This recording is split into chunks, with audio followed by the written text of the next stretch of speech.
Bismillah, Assalamualaikum warahmatullahi wabarakatuh. Alhamdulillah, Allahumma salli ala Sayyidina Muhammad wa ala ali Sayyidina Muhammad. Memang banyak rahasia di waktu subuh. Cukup Rasulullah sallallahu alaihi wasallam bersabda di hadis yang sahih, "Man shalla al-fajr fi jama'ah fa ka'annama qama al-laila kullahu." Barang siapa yang salat subuh berjamaah dapat pahala seperti salat sepanjang malam. Dan saya yakin tidak ada di antara kita yang mampu salat sepanjang malam. Tapi dengan ikut salat subuh berjamaah dapat pahala sepanjang malam. Dan ada salah satu juga yang sangat dijaga oleh Rasulullah SAW, sunnah qabliyah subuh. Banyak orang yang melalaikan, padahal pahalanya luar biasa. Raka'ata al-fajri khairun minad dunya wa ma fiha. 2 rakaat subuh itu yang dimaksud sesudah azan sebelum salat lebih baik daripada dunia dan segala isinya. Ini sunnahnya, apalagi yang wajib.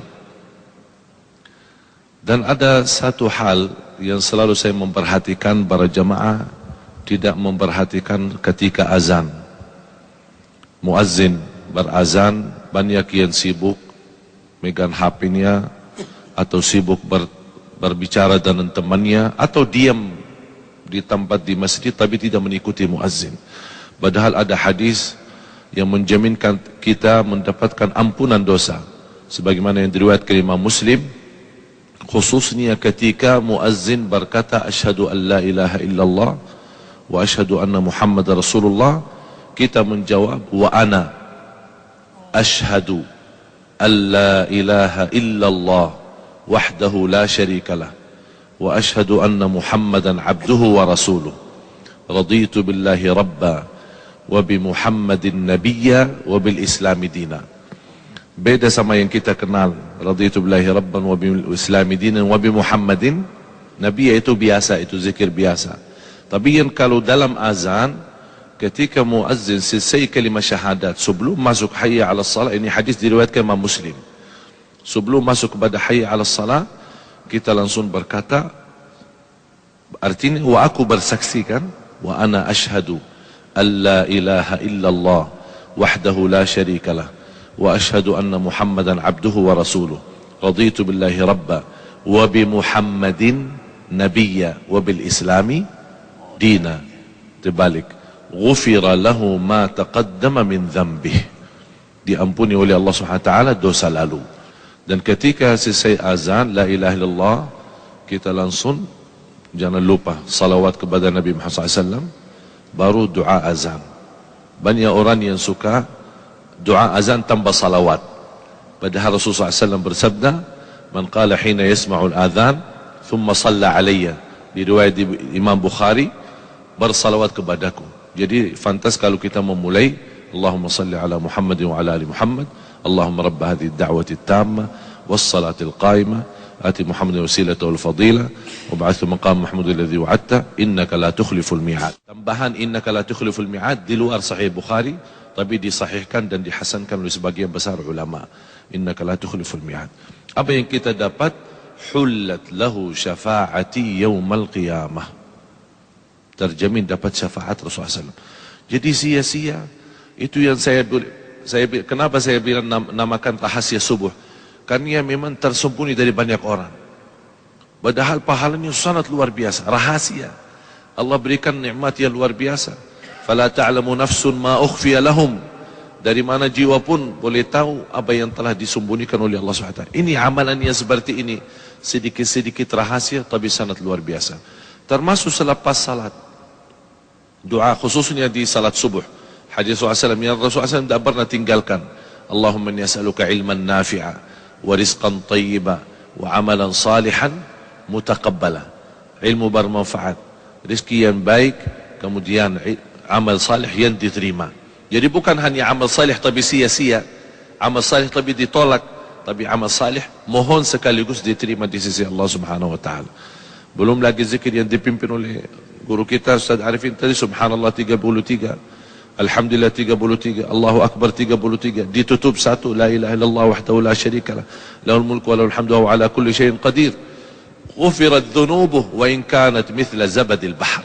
Allahu Akbar. Berapapun dosa kita diampuni Allah SWT. Inilah amalan yang sederhana, rahasia, sedikit, tapi subhanallah pahalanya sangat luar biasa.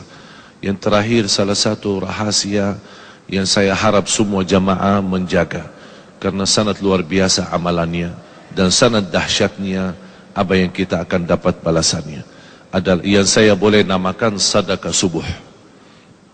Sedekah subuh. Kenapa saya bilang sedekah subuh? Karena setiap subuh, sebagaimana di hadis yang diriwayatkan Imam Bukhari, dan bahkan hadis muttafaqun alaih, setiap subuh ada dua malaikat berdoa, Allahumma a'ti munfiqan khalafa wa a'ti mumsikan talafa.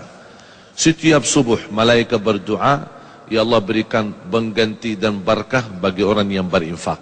Bahkan saya usulkan kepada jamaah, ada satu tabungan, boleh dinamakan tabungan subuh, khusus buat subuh.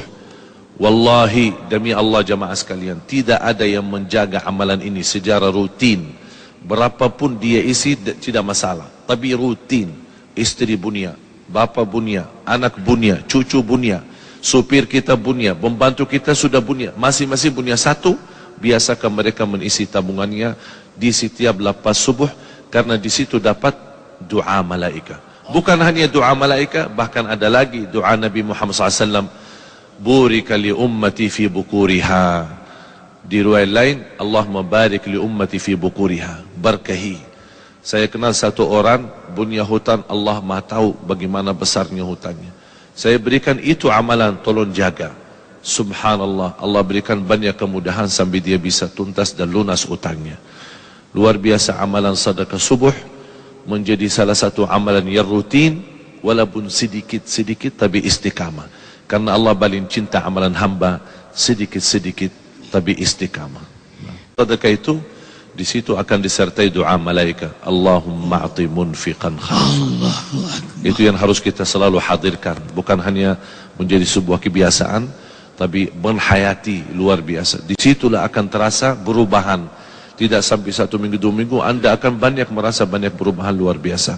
Dari segi rizki, dari segi ketenangan, dari segi fikiran, bahkan dari segi ibadah. Begitu luar biasa sahabat Rasulullah SAW. Seperti Abu Bakar radhiyallahu anhu, bagaimana Rasulullah SAW bertanya, siapa yang bersedekah subuh ini? Abu Bakar jawab, saya. Siapa yang silaturahim orang sakit? Jawab Abu Bakar, saya. Siapa yang... Selalu Abu Bakar radhiyallahu anhu selalu duluan. Sampai kata Umar Khattab radhiyallahu anhu, saya tidak sanggup lagi untuk melawan berbuat kebaikan berlumba-lumba dengan Abu Bakar Siddiq radhiyallahu anhu. Ada yang menjelaskan oleh ahli tafsir, masyhudah bacaan kita disaksikan. Di riwayat tafsiran, malaikat menyaksikan. Saya dapatkan satu hadis yang sahih.